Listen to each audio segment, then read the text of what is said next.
오늘은 야곱의 강구라는 제목으로 함께 은혜를 나눕니다. 야곱이 분명히 잘못했죠, 형에게. 장자권을 사기쳐서 빼앗은 거죠. 좀 회피하려고 하는 그런 게 좀 있는 사람인 것 같아요, 야곱을 보면. 그러니까 이 어마어마한 성경 역사에 엄청난 사람임에도 불구하고 허물이 있죠. 인간은 인간입니다. 아무리 우리가 보기에 존경스러워 보이고 그런 사람들도 삶의 단점이 있죠. 오늘 야곱이 라반이라는 큰 산을 넘었어요. 우리 인생에서 두려움과 직면하는 것은 우리 어떤 성장을 위해서 참 중요합니다. 우리 피하고 싶지 않아요.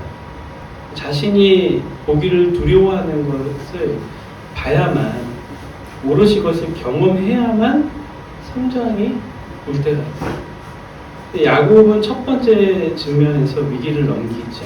어쩌면 첫 번째는 자기 와이프, 자기 자녀들, 어쩌면 방패막이가 있었어요. 근데 지금은 방패막이가 없어요.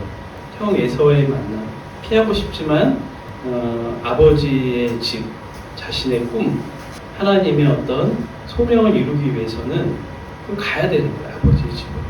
거기에 가려면 필연적으로 에서를 만나야 돼요. 자기가 꿈을 이루기 위해서는 하기 싫은 걸 언젠간 해야 되는 거예요. 근데 야곱의 마음에 가득한 게 아마 두려움이 아니었을까. 꿈을 가진 자는 필연적으로 두려움에 직면할 수밖에 없습니다. 두려움과 절망은 제가 예전에도 얘기했듯이 그게 느낌이잖아요. 사실이 아니고. 나는 수학 못할 것 같아. 나는 망했어. 이게 느낌이잖아요. 정말 그럴까요? 자기 느낌을 확신하는 순간 행동할 수가 없어요. 근데 그 느낌을 사실로 받아들이지 않고 자기가 행동에 나갈 때 그 느낌을 변화시킬 수 있는 거예요. 야곱과 같은 상황 속에서 그 절망과 두려움 가운데 빠질 때 우리가 할 수 있는 게 뭐가 있을까요? 우리가 실패하다 보면 한두 번씩 앞으로 해도 안 될 것 같은 강한 느낌에 빠집니다. 우리가 할 수 있는 삶의 자원이 무엇입니까? 기도죠, 기도. 우리 믿는 자들에게 가장 큰 힘은 기도하는 것입니다. 기도하는 것. 저도 절망 가운데 삶에 희망이 없을 때 하나님께 기도했어요. 하나님, 제가 뭘 할 수 있죠? 우리가 가장 그 실질적인 부정적인 마음과의 싸움이 기도예요. 기도는 나에게 집중되어 있던 그 마음이 하나님을 향하게 합니다. 부정적인 마음을 가진 사람들 대부분 자기에게 굉장히 집중된 사람들이에요. 굉장히 구체적이고 능동적인 행위가 기도예요. 기도만큼 가장 실질적인 방법은 없습니다. 야곱이 사실 할 수 있는 게 없었어요.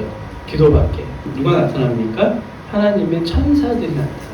하나님께서 야곱이 얼마나 겁에 질려 있으면 하나님이 군대를 보내주셨어요. 우리 인생에도 마찬가지거든요. 우리가 불안하고 두렵고 미래가 막혀 있는 것처럼 느껴질 때 하나님 우리 믿음의 눈을 들고 보기를 원하세요. 인생이 나 혼자가 아니라는 것. 믿음의 길을 가는 사람은 혼자가 아니에요. 하나님이 늘 그 삶을 동행하십니다. 사실 관계 회복은 이해의 득실을 따져서는 관계 회복이 오는 게 아니죠. 야곱이 분명 잘못했어요. 형의 마음을 사야 되는데 야곱이 형의 마음을 살 방법이 사실 없어요. 너무나 큰 잘못을 했기 때문에. 그래서 우리가 어떤 타자와 화해를 한다는 것은 참 어려운 거예요. 마음은 뭐라 그랬죠? 녹는 거라 그랬잖아요. 마음이 녹아야지 화해가 되는 거예요. 그 머리로 이성적으로 네가 이만큼 잘못했고 내가 이만큼을 잘못했고 그러니까 우리 서로 조금씩 양보하자. 이렇게 화해가 되는 게 아니에요. 마음은 그냥 녹아내려야 하는 거예요. 야곱에게도 이제 그게 필요했는데 하나님 그렇게 역사에 가세요. 성경을 보면은 어쨌든 야곱이 진심으로 호의를 구합니다. 근데 어떤 얘기를 듣습니까? 형이 400명을 거느리고 오고 있다는 거예요. 그러니까 야곱이 어떻게 합니까? 그때서 이제 진짜 기도하기 시작합니다. 우리가 다급하고 위급하고 길이 안 보일 때 하나님 앞에 고개 숙일 수밖에 없어요. 그게 겸손입니다. 겸손은 제가 아까 몰라요 그 정도가 아니라 겸손이라는 거는 하나님 앞에 자신을 완전히 내려놓는 거예요. 나의 교만, 나 혼자 살 수 있다는 그 득이양양함, 그게 완전히 내려놔지는 거예요. 하나님을 믿는 그 자체가 믿음이 겸손입니다. 불신은 교만이에요. 겸손은 믿음이. 심령이 가난한 자는 복이 있다 그러잖아요. 심령이 가난한 자는 겸손한 자입니다. 하나님을 내 마음의 구주와 주인으로 영접할 수밖에 없는 그 마음. 그래서 세리들이 가슴을 치면서 귀 모퉁이에서 울면서 기도한다 그러잖아요. 하나님이 절실히 필요한 자들, 하나님을 간절히 찾을 수밖에 없는 자들, 이게 믿음이고 신앙이죠. 여러분은 최근에 하나님을 이렇게 찾은 적이 있습니까?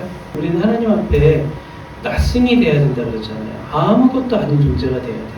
그 사랑 없으면 아무것도 아니라는 것은, 하나님의 사랑이 없으면 저는 살 수 없는 존재입니다. 사랑 없으면 아무것도 아니라는 거예요. 우리가 아무리 마음 구제를 하고 방언을 하고 뭐 엄청난 능력을 가지고 있어도 하나님의 사랑이 없는 존재는 아무것도 아닙니다.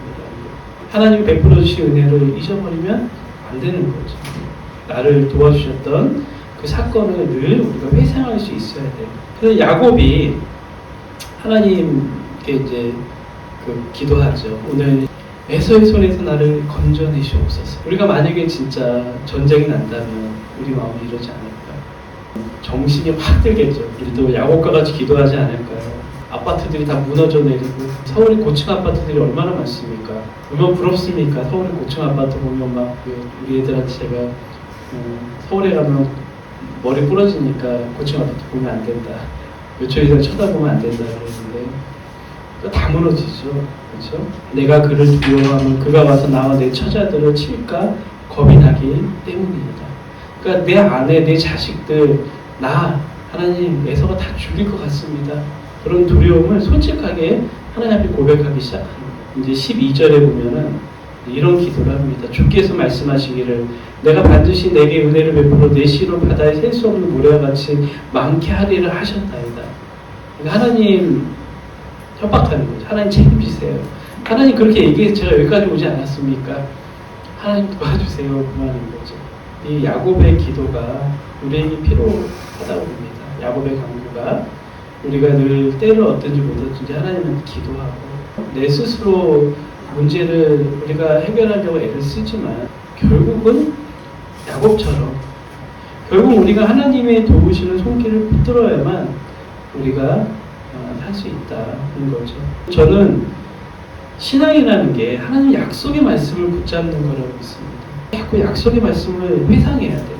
하나님 나에게 무슨 약속을 하셨지? 하나님 나에게 뭐라고 얘기하셨지? 성경을 자꾸 봐야 하는 거죠.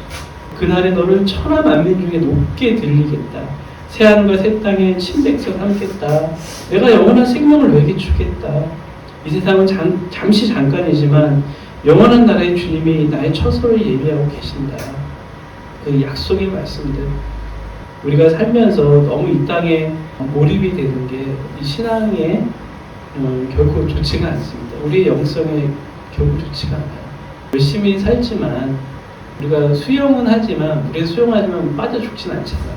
그렇게 우리 영성을 표현하고는 하죠. 영적으로 행복하게 사는 사람들은 좀 초연한 사람들이에요. 이 세상을 무시하고 뭐 이 세상을 포기하고 이게 아니라 이 세상에 살지만 우리가 하나님 나라를 바라보고 흠모하는 사람. 그래서 이 땅에 사는 동안 고통과 아픔과 슬픔이 오지만 그걸 좀 단단히 견뎌낼 수 있는 사람들, 그런 사람들이 초연한 사람들이죠.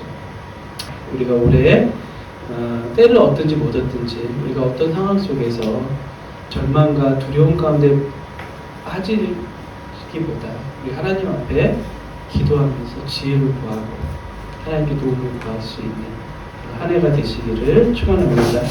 이제 함께 기도합니다.